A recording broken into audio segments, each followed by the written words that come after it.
Thank you, Gülru. It's always a pleasure to be back, and even more of a pleasure to see so many familiar faces. Okay, now, Gülru listed my areas of interest. They actually fall into two areas. One is on ceramics, objects, and literature. They tend to be combined. And the other one is architecture in medieval Anatolia, together with the question of sacred topography, continuations in sacred topography over periods of time. So this talk falls in that second category, and focusing on the city of Tarsus, which is probably best known to everyone as being the native city of St. Paul, who referred to it famously as no mean city. It was indeed a major settlement for much of its ancient to modern history. Today, it is eclipsed both economically and demographically by the provincial capital to the west, Mersin, and by the even larger city of Adana to the east. Here we have a 19th century view of the city from the vantage point of the ancient mound of the city, the ancient settlement, looking towards the city to the north, and further to the north, the Taurus Mountains. Now, first, just a few words about how I came upon the subject of sacred topography in Tarsus.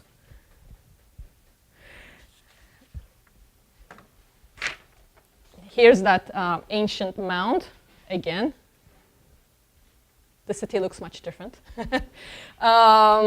This is the ancient mound known as Gözlü Kule, which in fact became my entry into Tarsus as I began to participate in the excavation project that was initiated here, or I should say re-initiated here, in 2007 by my department at Boğaziçi University. Gözlü Kule mound is the ancient settlement site of Tarsus, with its earliest levels dated to the Neolithic. It has very significant Bronze Age levels, especially when it was a Hittite frontier settlement. My interest and work in this project is focused on the much later medieval finds from the site, especially finds that substantiate an important Abbasid period, 9th to 10th century settlement on the mound, at a time when Tarsus had once again become a frontier town, this time between the Abbasid and the Byzantine empires. Here, a view, I should just maybe go back. The current excavations are taking place. As you can see, it's a very large mound, but as things go these days in archaeology, it's only in this tiny little corner, and you can see the 5 trenches there of the current excavations that began in 2007. And just out of interest, I said this is a re-initiated project because the site was excavated earlier between 1935 and 1938, and then picked up again after the war in 47-48 by archaeologist named Hetty Goldman, who was at Bryn Mawr College. And there you can see, this is the cleaned profile of the very large trench that they dug that went all the way down to the Neolithic level. What you see here is actually, it was refilled afterwards because it was such a huge hole. But there is, you can see some of the, the reason the project began here in 2007 was to pick up on some of the things they found here, especially for the Bronze Age settlement. Of course, after they started coming up with these things that they couldn't quite date. The archaeologists in charge of the project are Bronze Age archaeologists. And it soon became evident that there was a significant Abbasid presence on this mound, which is how I came onto this project. Just wanted to show these. These are just a small portion of the finds that do substantiate this Abbasid presence here in Tarsus in the 9th to the 10th centuries. These are imported Iraqi luster-painted ceramics. This is why I started working on this project, because of my interest in ceramics and other things related to the medieval period. And that work is going on. We're now working on a preliminary report, hopefully, that we will finish next year and publish. Okay. Now, as I began to visit the town on a regular basis every summer, starting in 2008, I realized that Tarsus presents a fascinating case study for also the phenomenon of sacred topography in the longue durée. More specifically, for examining the identification and re-identification of sacred sites, which occurred in tandem with historical and political changes. Just to give two examples here. On the left, we have an anonymous tomb at the western edge of the Gözlü Kule mound. It appears to have been constructed sometime in the late medieval to early modern period, but it remains a closed box in terms of identity. It has no inscription and there is no name associated with it, even in the popular memory. On the right, a view of the excavations at the site of the mosque shrine of Daniel, the Daniel Makam Jami, or more shortly known as the Makam Jami, in the center of the city. This is the mosque that I will return to in some detail today. This, in contrast to the anonymous tomb, is an open box, but it is no less challenging in terms of identifying and untangling its many layers. Layers between the Roman imperial period and today. It's a site of excavation. Well, the excavations have ended now, and inevitably, because of that fact, of transformation. So I will focus on this site in this talk, but before I get there, I think some background on history and geography might be helpful. Just to see the location of Tarsus here, generally in the eastern Mediterranean, more specifically in the large alluvial plain of Cilicia, or Çukurova in Turkish, of course between what you see running all the way and going beyond the Taurus Mountains to the north, yeah, and the Mediterranean Sea to the south. The importance of this location of Tarsus is known since antiquity. For one main reason is, of course, its proximity to the so-called Cilician Gates, or the Gülek Pass, which is one of the major passes across the Taurus Mountains. A second reason for its importance that no longer exists is that it had a natural lagoon that served as a harbor. That was known as the port of Regma that you see here. Here's the shoreline of the Mediterranean. Here's the city where the mountains begin. And there was a large lagoon that served as a natural harbor for the city. Here, a photograph of the Cilician Gates before the modern motorway. That makes it look not that difficult to pass, but it was very difficult to pass, and it was a major point of access for Anatolia and between Anatolia and the Mediterranean. Now, the natural harbor, the Regma Lagoon, was fed by at least 3 rivers. Those rivers eventually contributed to the silting up of the lagoon as early as the medieval, maybe the late medieval, and certainly by the early modern period. Another drawing here showing a slightly different outline for the lagoon, yeah, with a number of settlements on either side, but the major settlement is just up the river here, the Kidnos River, which comes down from the mountains throughout antiquity. It passed through the middle of the city and then deposited itself into the lagoon. It's a very short river, but it has the distinction of having the second largest volumetric mass of any river in Turkey. So it brings a lot of sediment, and it probably choked up the lagoon eventually.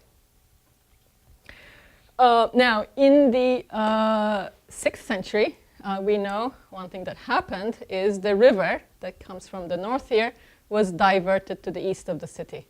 That happened under the direction of the Emperor Justinian, apparently in an effort to spare the city from frequent floods. Okay, just to situate ourselves. So here you can see, of course, this was in 1975, I believe, they began the building of a dam. So it looks like there is a lake. Well, there is a lake up there. It's an artificial lake. Yeah, this is where the Kidnos flows. It flowed through the city.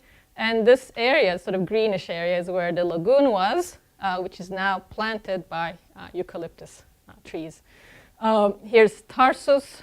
Here's the much larger city of Adana to the east. Here's the road, sort of a half-hour drive.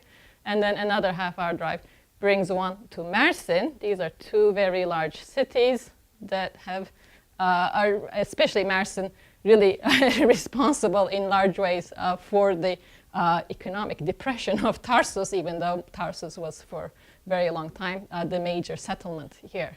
But these balances have changed. So if a closer view from a closer satellite view, you can see the urban sprawl mingling here with what Cilicia is known for, is its agricultural base. And here, I put a big red mark, but the bridge, the Justinian's bridge from the 6th century, after the diversion of the river to the east, it used to come this way. Yeah, that's where that bridge still stands. Yeah? And you can see the river winding its way through the fields, and it flows into the sea. Okay, in this urban sprawl of Tarsus today, this red line, this red circle, corresponds approximately to the medieval walled city.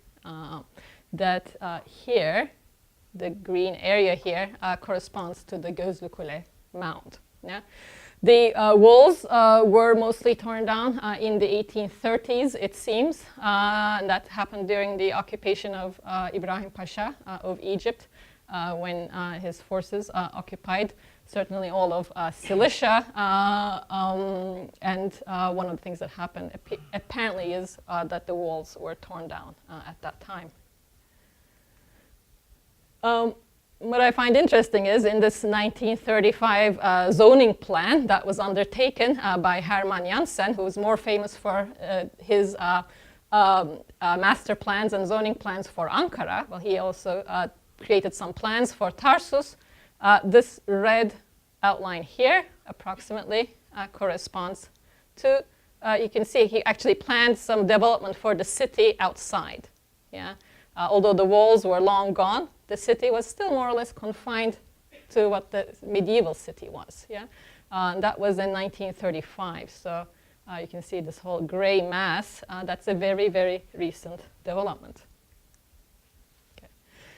Now getting even closer, I put these yellow dots to indicate the outline of those walls that are no longer standing. The only thing that is standing is the southwestern gate.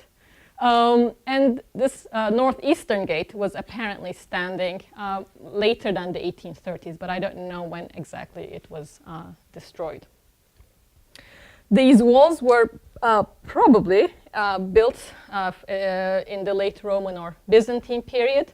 What we do know is that they were refortified in the late 8th century after the Abbasid takeover of the city. Descriptions in medieval Arabic sources indicate the construction of a very impressive double set of walls combined with 5 or 6 iron-clad gates. As I said, there is only one gate standing here.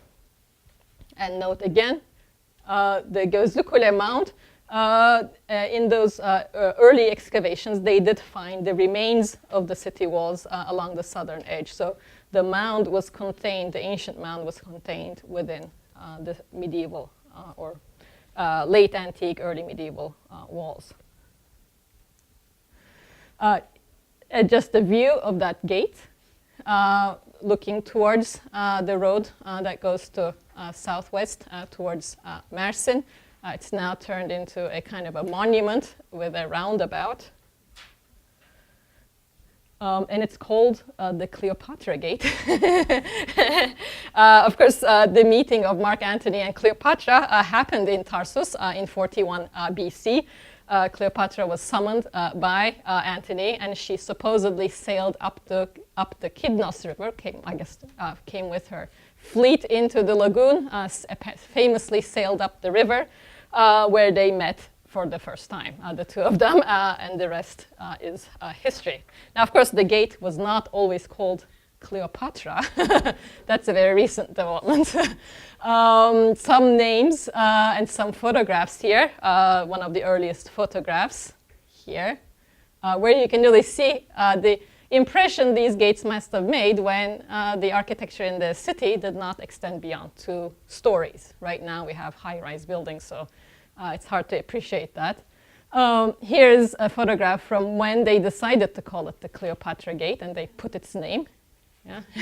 And a view following that somewhat unfortunate case of restoration, but at least the gate is still standing. Now, we have the names of the gates from the Abbasid sources. Of course, we don't know which name would correspond to which gate. And this one is likely the gate, the Bab el-Bahr, the gate of the sea.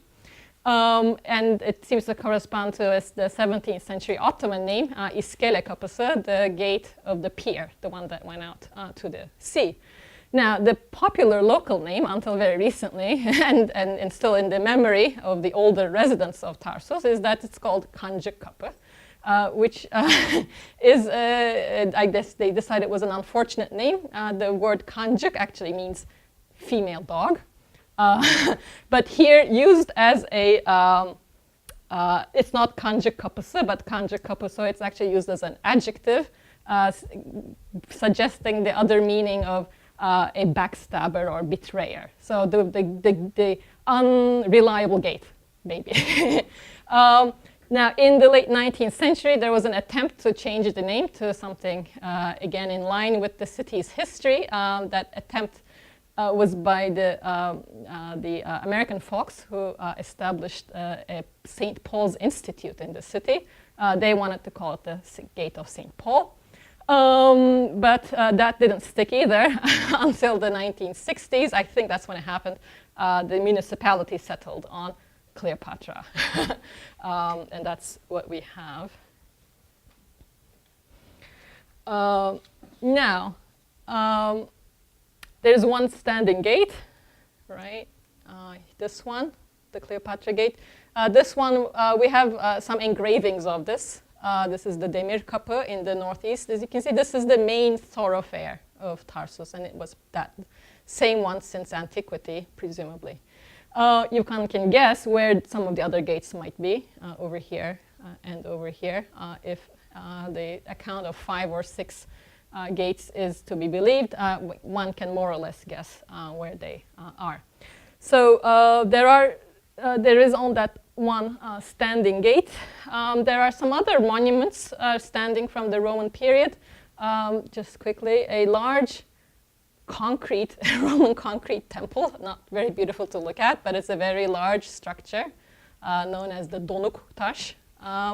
And then very recently, some work here revealed the foundations and actually a large standing structure of a large cistern, together with fairly impressive mosaic floors next to it that suggests some important residence. In the middle of the town over here, we have the standing remains, again of concrete, of a Roman bath. Over here, on this side of the Gözlükule Mound, some time ago, and this is some decades ago, I should say, they found the remains of what they think is probably what was the Roman amphitheater of the city. It's not visible, but that's where it seems to have been. Now, the yellow squares I've marked here are corresponding to the current Muslim shrines and or tombs in Tarsus. which are for the most part identified as the burial places of holy men of biblical and or Islamic identity. And here shrine is a convenient term to cover what are actually all rather different from each other.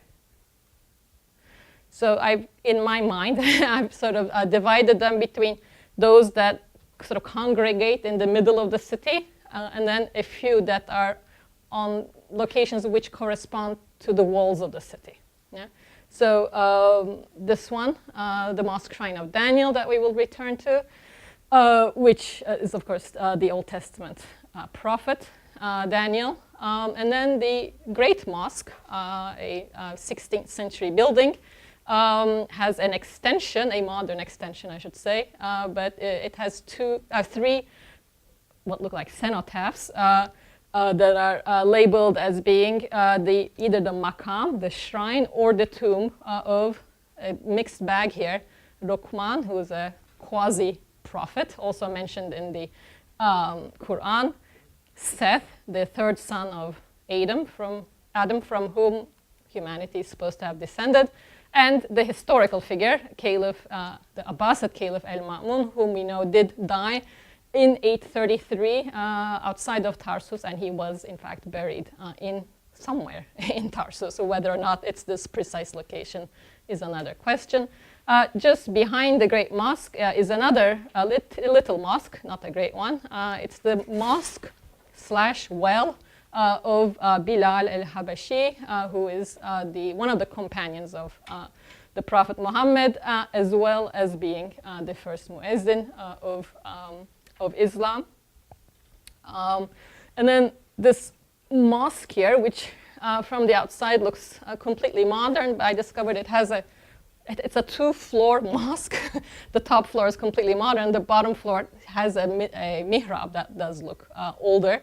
And in its courtyard is another set of graves that are identified with these names. One, Qasim bin Salam, who is one of the judges of the Abbasid period. Gilani, a Sufi leader of the 11th century, and Ahmed ibn Tulun, the Egyptian governor and commander, whom we know did organize an expedition to Tarsus, a naval expedition.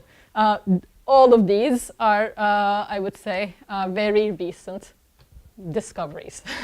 Now, I don't have time to go into all of these, but just to give you an idea of the variety of tombs and shrines. And we can add to these the ones in green here, the anonymous tomb at Gözlükule, which is right by where the walls passed. Of course, I said we don't know who it belongs to.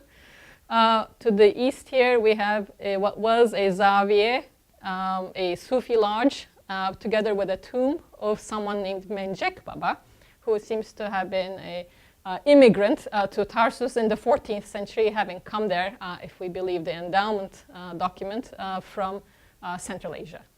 And then this one, the tomb of Muhammad Nureddin, which is very interesting. And in an earlier version of this talk, I actually talk about both of these, the Daniel and the Muhammad Nureddin, but today I decided to focus on the Mosque Shrine of Daniel. Suffice it to say, this is a tomb which is today venerated by the Alawite population of Tarsus, Arab Alawite population, who were mostly transplanted here in the 19th century during the period of the occupation of Ibrahim Pasha.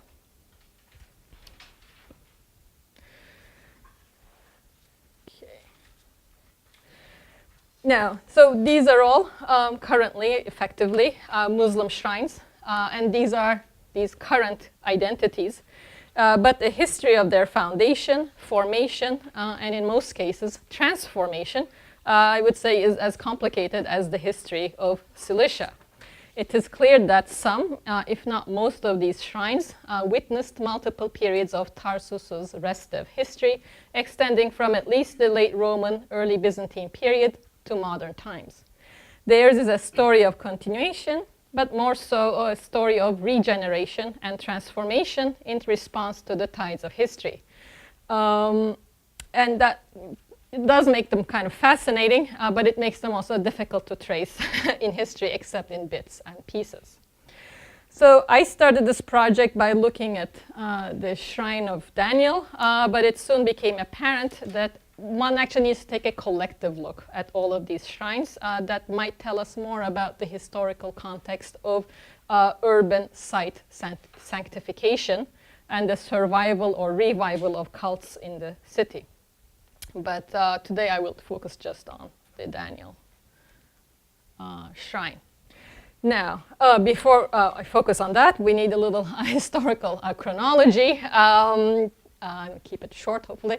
The city that St. Paul was born into had become a Roman city in 67 BC.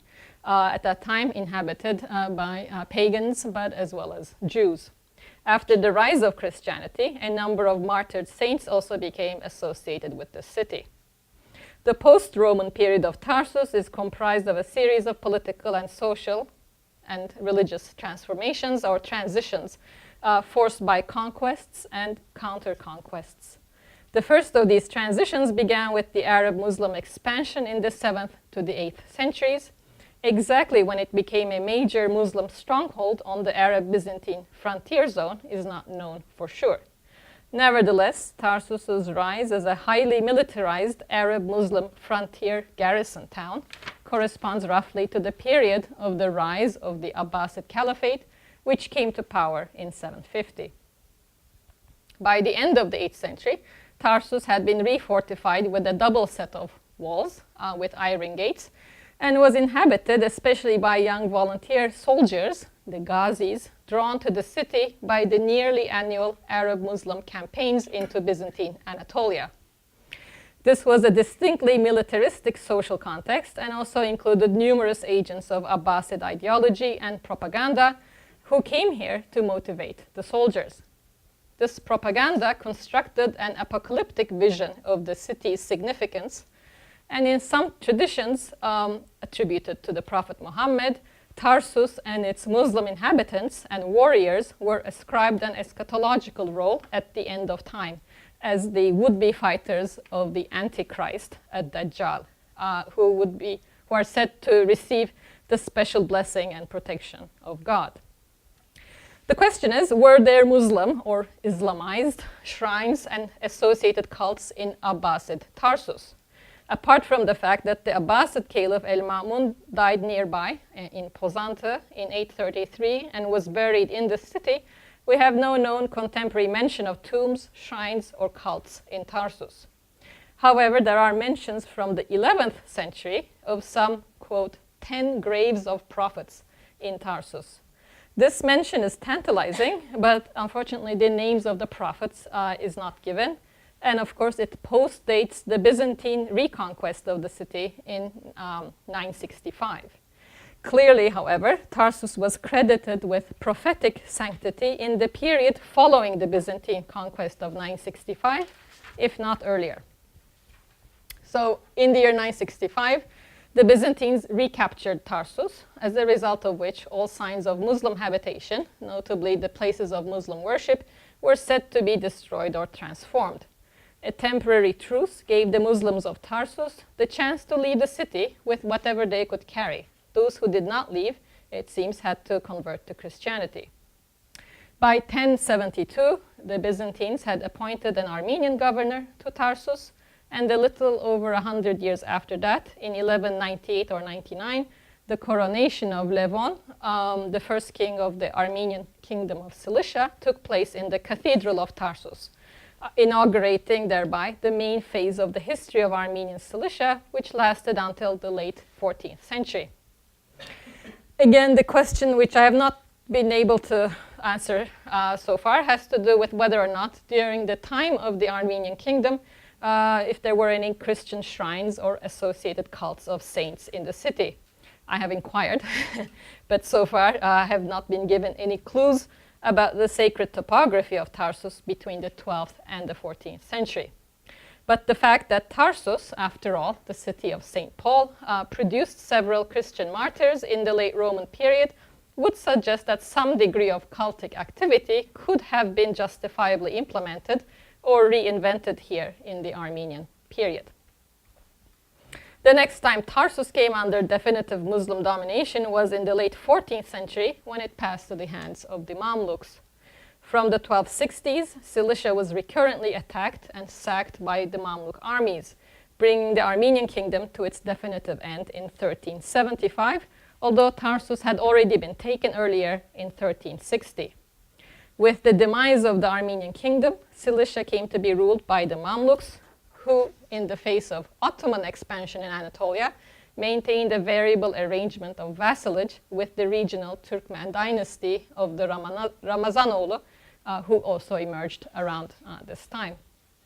Tarsus eventually came under Ottoman hegemony in 1517, following sometime after the Mamluk-Ottoman Wars of 1485-91.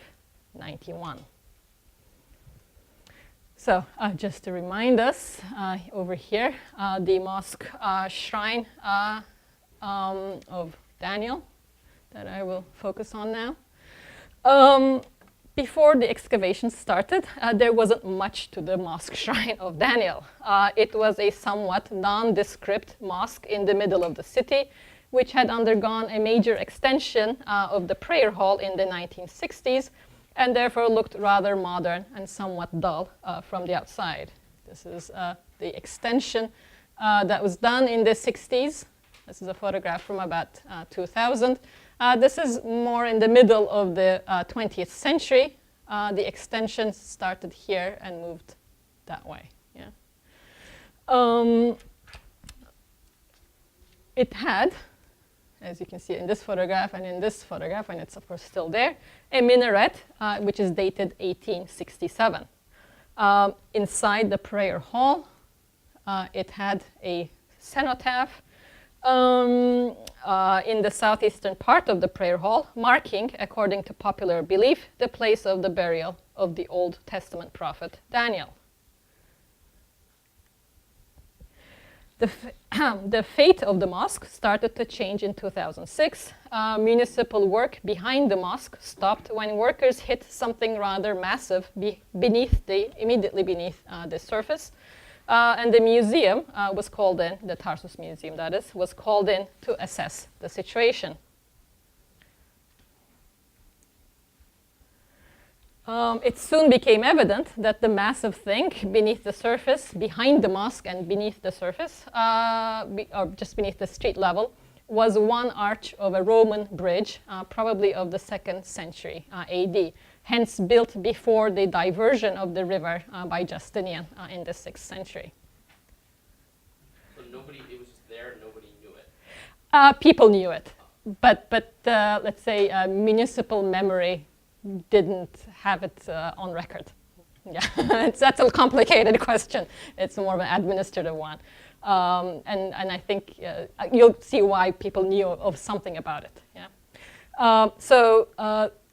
Here you see the back wall of the mosque, the Qibla wall. Yeah. Now you see this kind of a gash.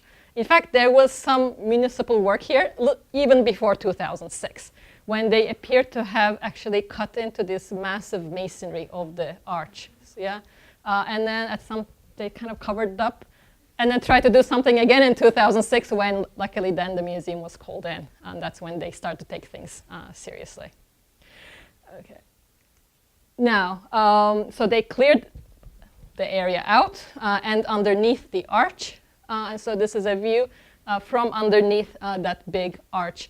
And it's possible, although at this point we don't know, whether this was a single segment arch, single arch bridge, or whether it is one segment of a multi-arch bridge.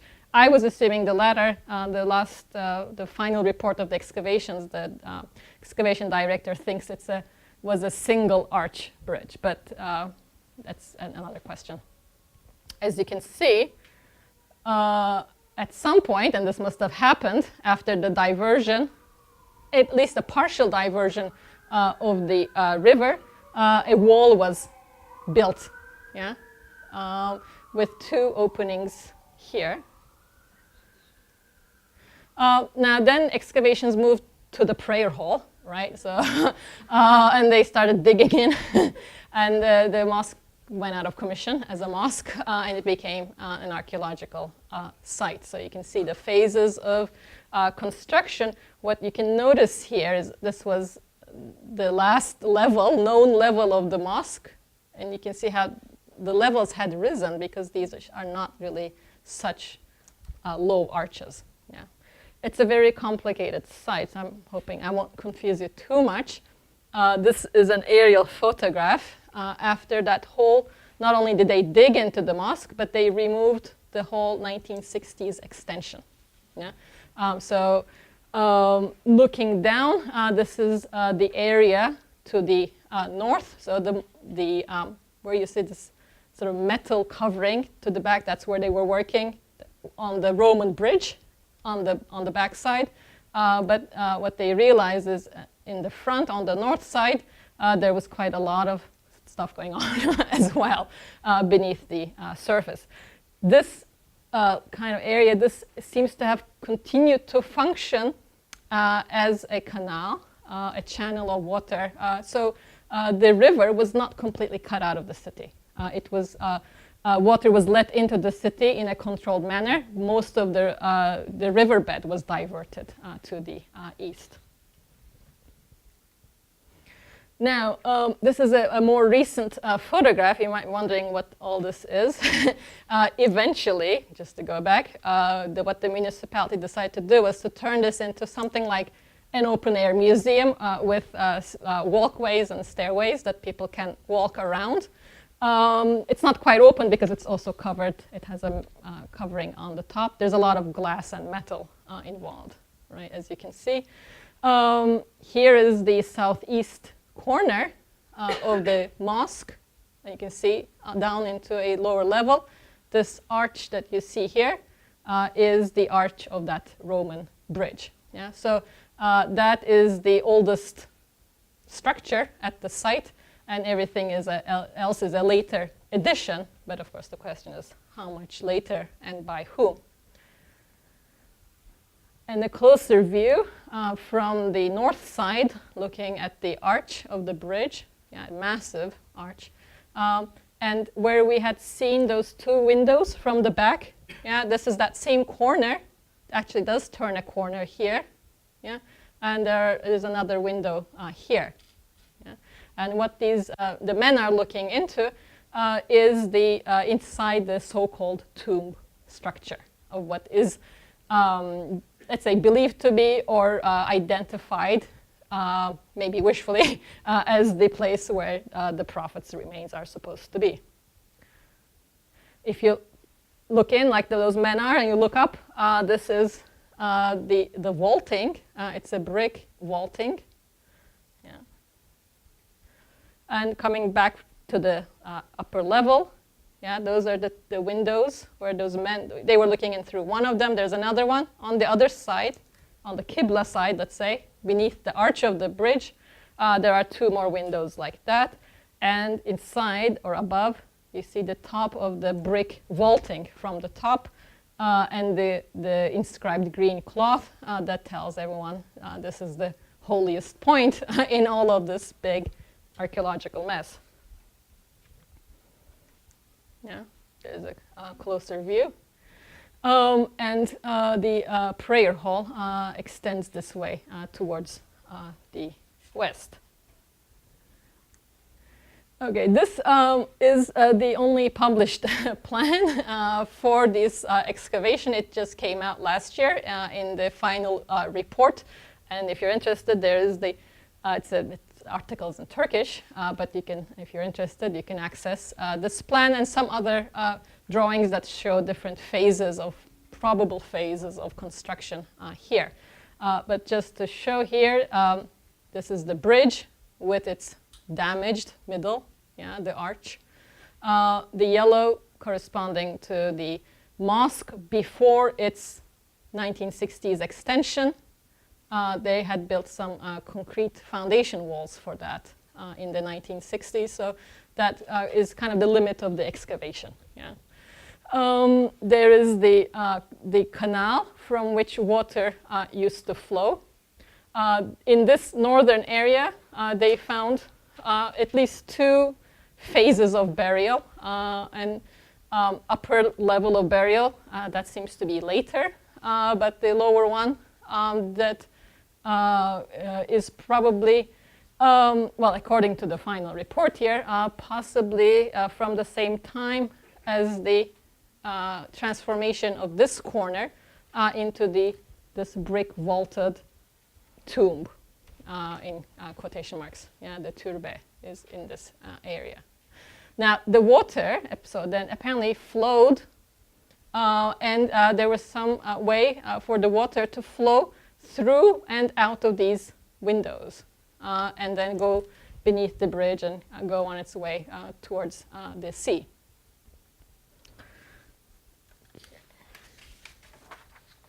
Now, the results as published in this report are not conclusive in terms of the precise dating.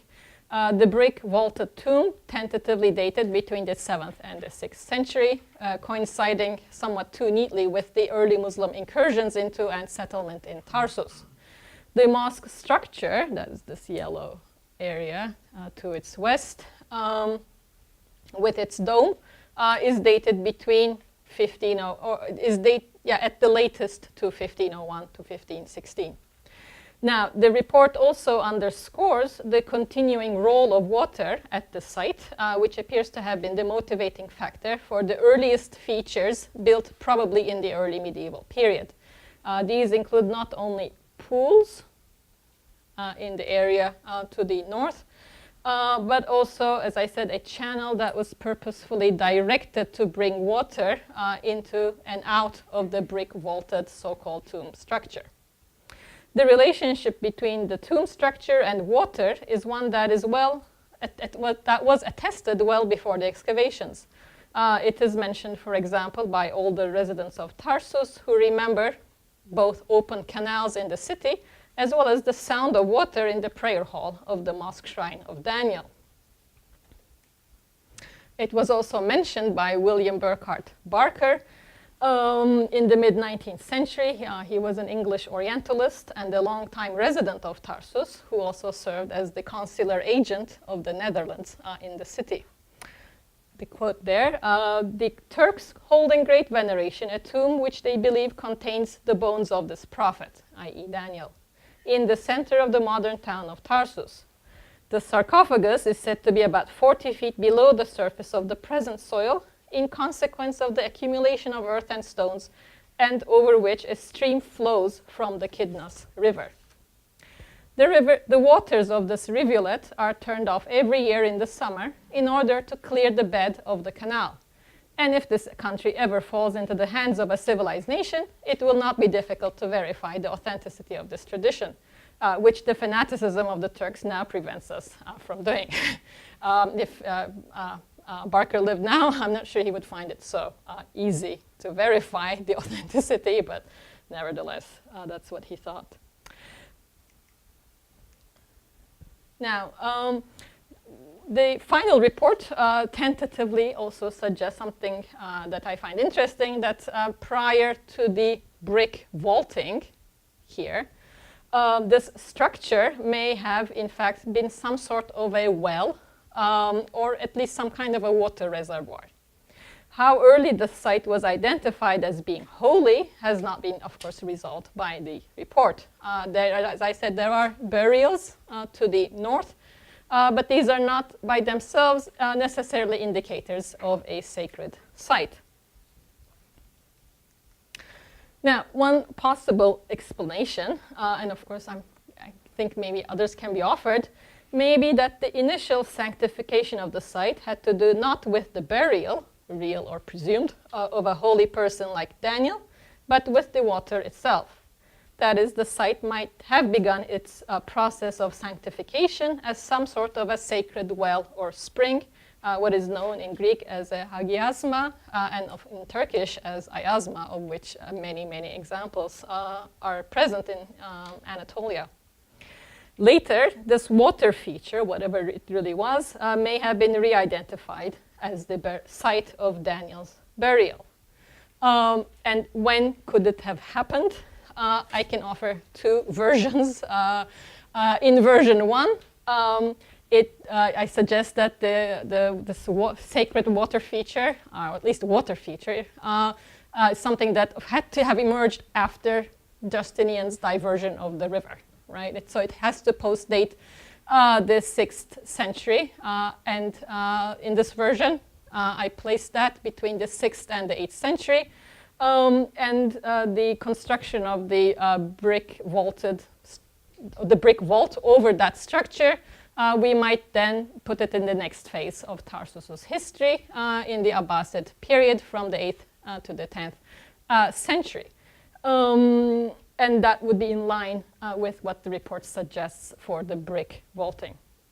Another version is, again, as I said, it has to be post-Justinian, but it could be a longer post-Justinianic period from the 6th to the 10th century, and that the transformation, the addition of the brick vaulting, might come in the post-Abbasid period. Now, the problem with version 1 is that all the Abbasid period sources that refer to Daniel's tomb, and there are many sources, actually place it in Iran, in the ancient city of Susa. If a cult or tomb of Daniel was present in Tarsus in the Abbasid period, I think this would have left some mark in the written sources, because we have topographical descriptions of Tarsus from this period. The second version spreads the possibility of this transition over a longer period of time. In this version, post-Abbasid could be the short Byzantine or the longer Armenian phase, starting in 965. So far, as I said, my attempts to find any information about cult sites in Armenian Tarsus have come up empty-handed. If there was a Daniel cult or tomb in Tarsus, surely I think this should be reflected in some Armenian sources on the city, and maybe they will surface. I don't know yet. However, in the present state of my research, the earliest written reference to the tomb shrine of Daniel in Tarsus is dated just before the Ottoman takeover of 1517. It appears that an endowment, a waqf, was made by the penultimate Mamluk Sultan, El-Eshraf Kansuh el-Gauri, who designated the income from a watermill in the vicinity of Tarsus for the maintenance of the shrine, the maqam of Daniel. It is possible that Kansuh el-Gauri's interest in the site may actually go back to the second part of the 1480s, when we know that he served as the Mamluk governor of Tarsus. Twice towards the end of his reign as Sultan, in 1513 and 1515, El-Gauri commissioned silk embroideries as embellishment for the tombs of prophets located within the Mamluk realms. It may be that the tomb of Daniel in Tarsus was endowed at one of these occasions.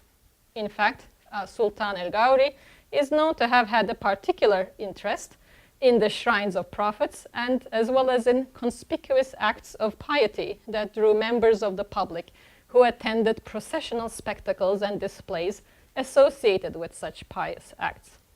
So although our only, so far, firm evidence of Sultan el-Gauri's association with the site is limited to the mention of his endowment of the income of a watermill, he is, I would suggest, a suspect of great interest for the question of the invention of a Daniel shrine in Tarsus. In the immediate aftermath of the Ottoman takeover, we also know that Mihaloğlu Yahşi Bey, sometime after 1517, who was the first Ottoman Sancak Bey in Tarsus, made further endowments for the tomb, which are recorded in the Ottoman land registers for the 16th century. It's important to note that in these records of endowments, the site is referred to as maqam, shrine, and certainly not as a mosque, a masjid. As a maqam, it appears to have been supervised by the staff of the Great Mosque of the Ulu Cami nearby. The mosque function appears to have been implemented later, probably in the 19th century, when the minaret was erected. Still, the word maqam is preserved to this day, as its most common name is Maqam Cami, or Maqam Daniel Cami. If we assume then that El-Ghauri had something to do with the conversion of the site, we may still ask why Daniel and why at that time. To attempt an answer at this question, we need to leave Tarsus and travel to Iran, to the ancient city of Susa. Unlike Tarsus, the association of Susa with the burial place of the prophet Daniel in Islamic tradition is very well attested from a much earlier period. This association is found in sources as early as the 10th century, such as the history of Tabari and the geography of Ibn al-Hawqal. You can see the shrine with its very prominent Mukarnas dome on the river Karhe, and the remains of the ancient city of Susa and a much modern view, but you can see the connection between the structure and the water. And this nicer 19th century view by Flandin from his Voyage en Perse, where you see again the Mukarnas dome and the river site. In a standard collection of prophetic stories assembled by a Thalabi in the 11th century, the prophet Daniel, who is known as a dream interpreter and a visionary, is said to have died in Susa. According to this standard medieval account, the discovery of Daniel's deceased body in a so-called treasure house in Susa supposedly happened at the time of the early Islamic conquest of Iran in the mid-7th century.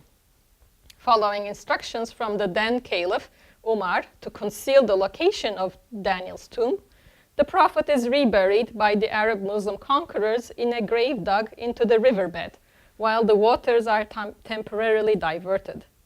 Once the water was allowed to flow over the new grave, the location of Daniel's tomb was finally hidden from view as requested by the Caliph. There are some further details, but this well-circulated story of Daniel's grave in Susa resonates in multiple ways with the site in Tarsus. The concept of a grave over which the waters of a river flow was almost certainly attached to Susa before it found its way to Tarsus, probably during the reign, I'm suggesting, the reign of the Mamluk Sultan El-Ghauri. In Tarsus, the site at the old Roman bridge, where some water from the Kidnos still flowed, and where there was apparently an extant water feature, maybe a sacred water feature, was redeveloped to conform to the story of Daniel's grave.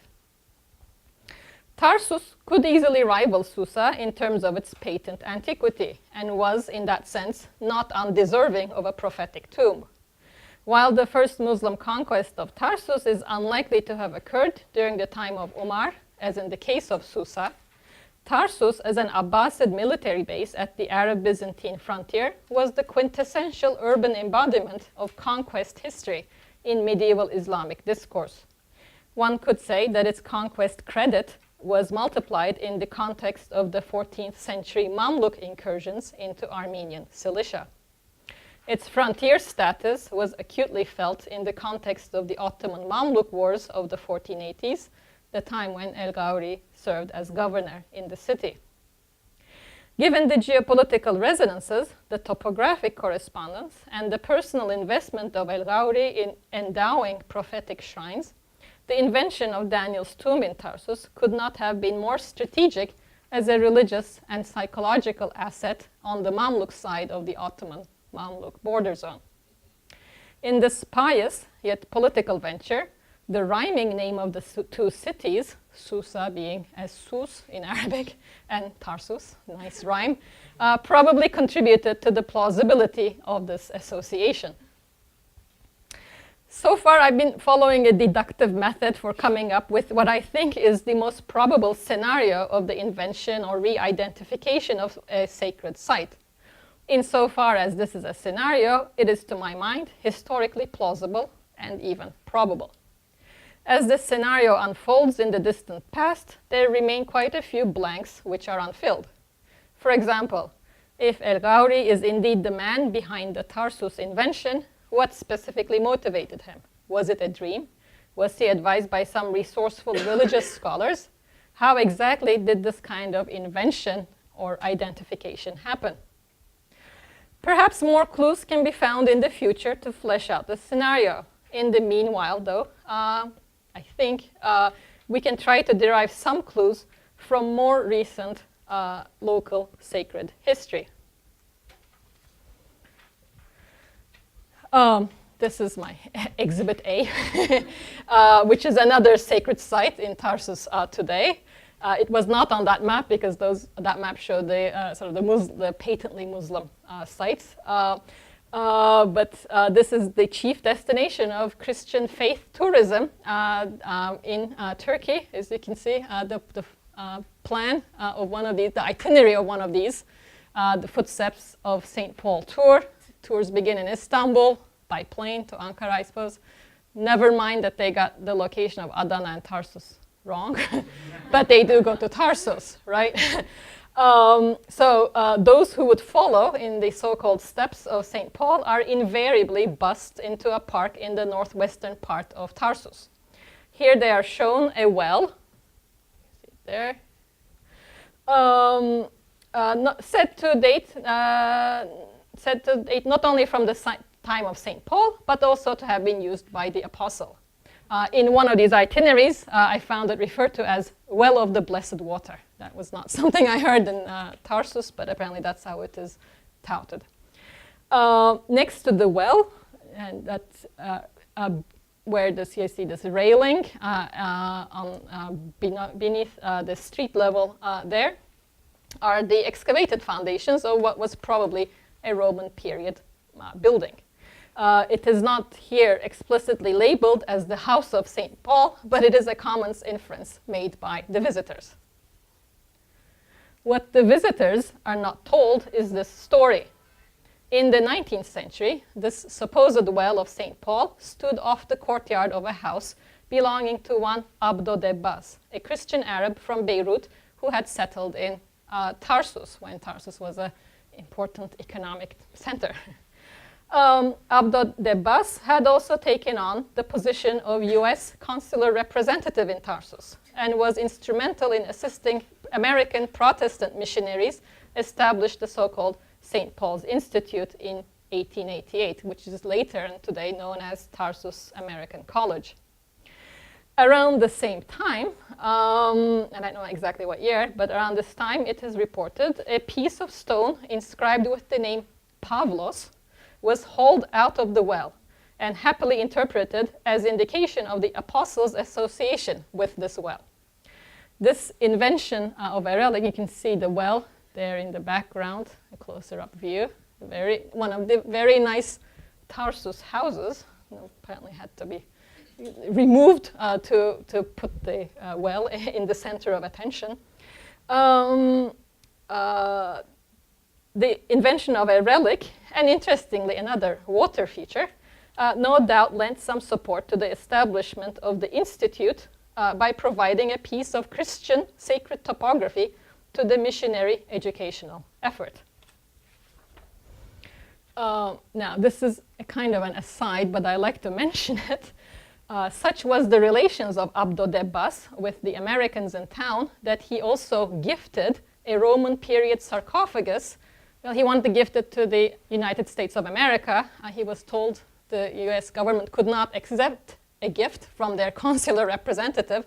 But some people arranged for the sarcophagus that Abdo Debbas found somewhere near the bridge of Justinian outside of the city. And it was gifted to the newly established Metropolitan Museum in New York. In fact, it formed the first acquisition of the Metropolitan Museum. You can see the accession number there, 70.1. And apparently, I didn't know this, when the Metropolitan opened, it had to its name 174 oil paintings and 1 sarcophagus. Not anything to do with my paper, but just like to share that. Okay. Now, this is my exhibit B, which brings us to what's been happening in Tarsus and how it's being reported around the shrine. This newspaper, well, I got it online anyway, but it was in the newspaper from August 2006, around the time when that work behind the mosque had to be stopped. The museum called in, and then the archaeologists started working there. And news items started to come out. This one says, the prophet Daniel's tomb in Tarsus is uncovered, it's revealed. And 2 workers who were trying to remove pieces of it fainted, right? So a good indicator of the authenticity of the site. The next year, when things have been cleared out a little bit more, people were kind of being allowed to get closer. The news item came out that pleasant odors emanate from the tomb of Prophet Daniel. In 2008, and I couldn't find earlier mentions of this, but the event that actually the mayor, Burhanettin Kocamaz, had seen the Prophet Daniel in his dream back in 1996. And according to the dream, there was a hand coming out of the mud and saying, you know, clear out my, what does it say? Clear out my tomb, whatever. And then this is, you know, from the mouth of the horse, as it were, Burhanettin Kocamaz. So it's kind of incorporated into the discourse of the authenticity, certainly serving the mayor more than it serves the prophet. And it certainly served the mayor because he became, in the last local elections, the mayor of Mersin, and no longer the dinky Tarsus. Finally, 2008, it was open. 2014, just about a year ago. It was they organized the space with its metal and glass walkways, etc. And it, of course, made. It was a big event in Tarsus, as the Tarsus Express mentions it, and of course the opening. Now the former mayor and this older gentleman who is the retired imam of the mosque, who has since taken it upon himself to write a book on the Prophet Daniel and his association with Tarsus that I have yet to read. Okay. Soon after it opened, some people were not happy about the way people were behaving at the site. So you have this headline, "The Shrine of Daniel," kind of a op-ed piece in the local newspaper that says, "The Shrine of Daniel is not a museum, it is a prophet's tomb." And it goes on to complain about how visitors don't behave appropriately, that even foreign visitors show more respect than the local people. So some questions about how do you behave now at this new site have come up. Yet it's not only that the mosque was excavated, it turned into a site of visitation, but the whole area to the back was cleared of all modern buildings to create an open maidan, an open square. And people were wondering what they're going to do in this completely open space. Apparently they had an idea, the municipality. They've used it as a large open space at a sacred site to bring people there. In this headline we see the people of Tarsus flocked to the square of the Daniel shrine. There was no square of Daniel shrine in Tarsus until last year. Now there's a square of Daniel shrine on one of the 5 holy nights in the Muslim calendar, the Berat Kandili. Okay, now the new mayor didn't want to be outdone. He didn't have a dream, but he had an idea, which was to start distributing soup at the Daniel Square. They've called this the bereket çorbası, the soup of abundance, because, as the article goes on to explain, Daniel is the prophet of abundance. And yet, Daniel is, of course, the prophet of visions and prophetic dreams and these kind of things. He's a visionary. As far as I know, in the traditions, he's not associated with fertility or abundance. And yet, I think in the contemporary economic situation of Tarsus, it does help that he is the prophet of abundance. And so the mayor responds to that context, I think, by creating an event every Friday morning after Friday morning prayers to distribute food, soup specifically, to all those who would come to partake of morning prayers followed by soup. And here's, I guess that was the first time they did this with important people in attendance, supplicating as they are receiving their soup of abundance. Now, that is the very recent context, as I've tried to kind of outline it from these newspaper items. What we see here is, of course, mention or beliefs in certain types of miracles now associated with this site. We see attempts to regulate behavior here, or to establish a kind of what should be a normative behavior. Attempts to define ritual praxis and thereby create and define a new space. And by doing that, they are also redefining the sacred identity. Now, as we look forward and backward in time and take note of the present, we may ask ourselves, what does it take to revive or create a sacred site? And if my theory about El Gauri's doings at the site are correct, what did it take for El Gauri? Were there miracles mentioned?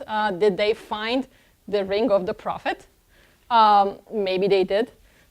Did they regulate behavior and say, this has to happen now at this site? Did they introduce some rituals? As we know that El Gauri was interested in rituals and public displays associated with pious acts. If any of what we see today as kind of the maybe the psychology of sacred space can be back projected to the time of El Gauri, we can say that certain things seem to be necessary to make the site function. First, there needs to occur some act of discovery or rediscovery, which then helps if it's broadcast as a kind of a miracle, which in turn maybe can generate other miracles. That act needs to be coupled with a pretext that is a well-established story about the holy person, which fits the bill. So, in the case of the traditional story of Prophet Daniel's place of burial, happens to be in Susa, according to tradition, but the topography fits, right? So the context of conquest fits. A lot of things fit as a kind of a pretext. Once these are in place, a political will has to, I think, make itself manifest. And how does it make itself manifest? I think most palpably with social acts of generosity. And we know that El Gauri did these as well. He sent embroideries to prophetic shrines. Who knows what else he did? Yeah. Once these actions are in place, then these acts of generosity also become the platform to regulate ritual piety and also to create and organize the political economy of sacred topography. The result is a site with new rituals and new expectations of that site. The renewal comes in the guise of the old, and the disruption of tradition ironically allows for continuation of sacred topography. Thank you.